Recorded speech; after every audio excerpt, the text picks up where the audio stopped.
श्री कृष्णाय नमः। श्री गोपीजनवल्लभाय नमः। श्रीमदाचार्य चरण कमलेभ्यो नमः। श्री गुसाई जी परम दयालवे नमः। श्री यमुना चतुर्भ्यां नमः। श्री गुरुवे नमः। श्री गुरुचरण कमलेभ्यो नमः। जय श्री कृष्ण। अब श्री गोसाई जी के सेवक रसखान सैयद पठान तीन की वार्ता को भाव कहते हैं। भाव प्रकाश, ये राजस भक्त हैं, लीला में रस सिद्धा इनको नाम है। ये चंद्रभागा ते प्रकटी हैं, ताते उनके भाव रूप हैं। ये दिल्ली में एक पठान के जन्मे। वार्ता प्रसंग एक। सो वह रसखान दिल्ली में रहत हते। सो वह एक साहूकार के बेटा के ऊपर बहुत आसक्त भयो। सो वाको अहरनिश देखे, और वह छोरा कछु खातो तो वाकी झूठनी लेई, और पानी पीव तो तोहू वाको झूठो पीवे। सो ऐसो आसक्त भयो। सो रसखान की जाति के जो हते सो रसखान के ऊपर बहुत ईर्षा करते, और कहते, जो तू हिंदू को झूठो क्यों खात है, अब तू काफर भयो है। तब रसखान ने कही, जो हो जैसो हूँ ऐसो हूँ, परी अब तुम मोसो कछु बोलोगे तो मैं ठोर मारूंगो। तब इनसो सब डरपत रहते, सो ऐसो आसक्त हतो। तब ऐसे करत बहुत दिन बीते। वार्ता प्रसंग दो। तब बहोरी एक दिन दो वैष्णव आपस में बतरात हते। सो कहत हते, जो भाई देखो, आसक्ति होई तो ऐसी होई, जैसी या रसखान की वा बनिया के छोरा पर है। सो वाके पाछे डोलत है, लोक लाज जाती, डर सब कछु छूटियो। ऐसी प्रभुन में होई तो कहा चाहिए। ता समय रसखान नेक दूरी उन्मत्त सो ठाड़े हते। सो इनकी ऐसी अवस्था देखी के दूसरे वैष्णव ने दूरी ते इनको देखी के माथो धुनायो और नाक चढ़ाई। तब रसखान ने जानियो, जो याने मेरे ऊपर माथो धुनायो है। तब रसखान ने वासो पूछियो, जो तेने मेरे पर माथो क्यों धुनायो है। तब वह वैष्णव ने डरपी के कही, जो मैंने तोको देखी माथो नाही धुनायो है, हम तो आपूस में बतरात हते। तब रसखान ने कही, जो तू साँच कही, मैं तोको छोड़ी देऊंगो, नहीं तो ठोर मारूंगो। तब ऐसे कही के खड़ उठाई लियो। तब वह वैष्णव डर पियो।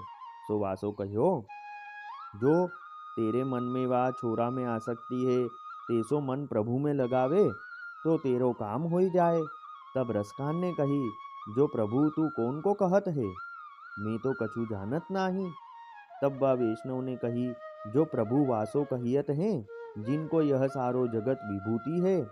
तब रसखान ने कही, जो यह सगरो उनकी विभूति है, तो मैं उनको कैसे जानूं। तब वह वैष्णव की पाग में श्रीनाथ जी को चित्र हतो, तामे मुकुट काचनी को सिंगार हतो। सो काढ़ी के रसखान को दिखायो। तब चित्र देखती रसखान को मन फिरी गयो, और आखिन में जल को प्रवाह चलियो। सो वा छोरा में स्नेह हतो सो मिटी गयो। भाव प्रकाश, यह कही यह जनाए, जो आसक्ति भगवत धर्म है, ताते लौकिक में होई तो अंत में जीव को प्रभुन की ओर ले जाते हैं। ताते आसक्ति सांची चाहिए। तो या रसखान के आसक्ति व छोरा में सांची हती। सो वाको मन प्रभु ने फेरियो। सो वा छोरा में ते स्नेह मीटी के प्रभुन में भयो। तब वह वैष्णव सो कही, जो यह महबूब कहाँ रहत है। तब वह वैष्णव ने कही, यह महबूब तो ब्रज में रहत है। तब रसखान ने कही, जो यह मूर्ति हमको देऊ, मती कहूँ भूली जाऊं। तब वैष्णव ने विचारियो, जो यह जीव तो देवी दिसत है, जो यह देवी जीव न हो तो याको मन ऐसो फिरतो नाही। सो यह विचारी के वह चित्र रसखान को दियो। तब रसखान चित्र लेते ही ब्रज को उठी चलियो। सो मार्ग में जहाँ देवालय आवे तहाँ दर्शन करतो फिरे। सो दर्शन करी के वा चित्र के दर्शन करे, परी वा चित्र समान स्वरूप कहू दिसे नाही। तब ऐसे करत ब्रज में आयो। सो श्री वृंदावन तथा मथुरा जी तथा और हु सब ठिकाने दर्शन किए, परी ऐसो स्वरूप कहू दिसे नाही। तब फिरत फिरत एक दिन गोवर्धन पर्वत पे यह चढ़ियो। सोता समय श्रीनाथ जी की माला बोली हती। तब सब वैष्णव पर्वत ऊपर चढ़न लागे। तब यह रसखान हूँ दोरी के मंदिर में जान लाग्यो। तब सिंह पोरी के पोरिया ब्रजवासी हतो। सो वाने रसखान को धक्का मारी के बाहर काढ़ी दीनो। तब रसखान गोविंद कुंड पे जाए बैठियो और मन में विचारी, जो जितने हिंदू के देवालय में गयो हतो सो कहूँ मोको काहू ने धक्का मारियो नहीं और यहाँ मोको धक्का दिए। सो ऐसे जानिए, जो यहाँ ऐसे महबूब रहत हैं तहाँ ऐसी करड़ी चौकी रहत होगी। सो ऐसे बिचारी के रसखान गोविंद कुंड ऊपर जाए बैठियो और श्रीनाथ जी के मंदिर सो टकटकी लगाई दीनी और मुख सो ऐसे कहो करे, जो या घर में महबूब रहत है तिनके दर्शन किए बिना कहूँ न जाऊंगो। सो ऐसे निश्चय करी के बैठियो रहो। भूख प्यास की कछु सुधी नाही रही। सो ऐसे बैठे बैठे दिन दोई हो गए। फेरी तीसरे दिन राजभोग आरती हो चुकी, अनोसर हो चुके। तब श्रीनाथ जी मन में विचारे, जो रसकान को तो कछु देह अनुसंधान है नाही, तीनी दिन या को भूखे हो ही गए हैं, तो या के भूखे प्राण निकसी जाएंगे।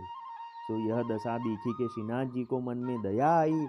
तब वाही समय श्री गोवर्धन नाथ जी ने अपनो सिंगार हतो सो बड़ो करके जैसो सिंगार वा चित्र में हतो तैसे ही वस्त्र आभूषण अपने श्रीहस्त सो धारण किए। गाय ग्वाल बाल सखा सब साथ लेके आप पधारे। सो श्री गिरिराज की शिखर पर चढ़ी के वेणुनाथ किए। तब यह वेणुनाथ सुनती रसखान को यह निश्चय भयो, जो मूर्ति में महबूब देखे हैं सो महबूब ये हैं। सो ऐसे निर्धार करी के श्रीनाथ जी को पकड़न को दौड़ियो। तब श्रीनाथ जी तो ताही समय अंतर ध्यान हो ही गए। सो श्री गोकुल पधारे। सो ता समय श्री गुसाई जी आप भोजन करी के पौधे हते।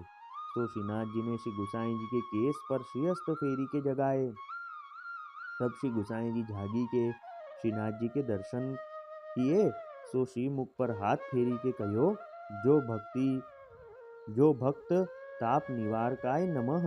तब श्री गुसाई जी सो श्रीनाथ जी ने कही, जो एक देवी जीव है, परिवार को जन्म बड़ी जाति में है और या प्रकार सो वह आयो है, सो प्रकार सब कहे और 3 दिन को भूखो बैठियो है। सो आज मैंने उनको दर्शन दीनो है, पर वह मोको पकड़न को आयो, तब मैं वहाँ सो आयो हूँ। तो अब तुम श्री गोवर्धन पर्वत के ऊपर पधारो और वाको नाम देऊ, तब मैं वाको अंगीकार करूंगो। तब श्री गुसाई जी ने श्रीनाथ जी से कही, जो तुम वहाँ सो भाजी काहे को आए हो। तब श्रीनाथ जी ने कही, जो मुँह को स्पर्श करीवे को दोरियो, तब मैं वहाँ सो भाजी आयो हूँ। सो मेरे तो यह प्रतिज्ञा है, जो झा जीव को तुम भ्रम समन कराओगे 300 ही बोलूंगो, तथा तिन्ही के अंशों अपनो अंग स्पर्श करूंगो और तिन्ही के हाथ को आरोगूंगो। तो ये 3 वस्तु तिहारे संबंध बिना काहू को सिद्ध न होएगी। तब यह वचन सुनी के श्री गुसाई जी बहुत हर्खे और तहाँ ते बेगी उठी के श्री यमुना जी के तट आए। सो आप नाव में बैठी के श्री यमुना जी के पार उतरी के घोड़ा ऊपर अस्वार होए के तहाँ ते बेगी ही श्रीनाथ जी द्वार पधारे। सो सीधे गोविंद कुंड जाए उतरे। तब रसखान ने श्री गुसाई जी के दर्शन किए और मन में विचारी, जो ये घोड़ा पेते उतरे हैं सो तो महबूब के मित्र दिसत हैं। तब श्री गुसाई जी के पास विनती करी, जो साहिब या घर में महबूब रहत है, तासो मेरो मन बहुत आसक्त भयो है। सो मैं जानत हूँ जो यह तुम्हारो मित्र है, सो अब तुम मोको मिलाई देऊ तो बहुत आछो है। तब श्री गुसाई जी वासो बहुत प्रसन्न होई के पूछे, जो तेने हमारी मित्रता कैसे जानी। तब रसखान ने कही, जो तुम आए हो ताही समय में ते तुम्हारी आंखें याही घर की ओर लगी है। तब श्री गुसाई जी बहुत प्रसन्न होई के रसखान सो कहे, जो तू न्याय आऊ। तब वह रसखान न्याय के श्री गुसाई जी के आगे आए के ठाड़ो भयो। तब श्री गुसाई जी ने कृपा करी वाको नाम सुनायो। पाछे खवास सो कही, जो इनको मंदिर में लेके आइयो। तब श्री गुसाई जी ने मंदिर में जाए के शंखनाद करवाई के श्रीनाथ जी को उत्थापन भोग धरियो। तब समय भय भोग सरायो, ता समय खवास या को मंदिर में ले आयो। तब रसखान ने श्रीनाथ जी के दर्शन किए, तो बहुत प्रसन्न भयो। पाछे वह रसखान बाहिर जाइवे लगियो। तब श्री जी ने वाकी बाह पकड़ी के कहो, जो अरे सारे अब कहाँ जात है। सो ता दिन ते श्री जी गोचारण को पधारते, तब रसखान को संग लेके पधारते। सो जहाँ जा लीला के दर्शन करते, तहाँ लीला के कवित्त दोहा चौपाई सवैया करते। सो इनको गोपी भाव सिद्ध भयो। सो वे रसखान श्री गोसाई जी के से परम कृपा पात्र भगवदीय हते। इनकी वार्ता कहाँ ताही कहिए। वल्लभी वैष्णव सदा सुहागी, जो श्री वल्लभ शरणे आवे सो पूरण बड़भागी। गल तुलसा की माला सोहे, भाले तिलक रसाला। तापर वल्लभी मुद्रा सोहे, मुख बोले गोपाला। तन मन धन वैष्णव पर वारू, गाँव श्री गिरधर लाला। आज सभा में पूर्ण रहत हैं, सूरदास नंदलाला। वल्लभी वैष्णव सदा सुहागी। जय श्री कृष्ण।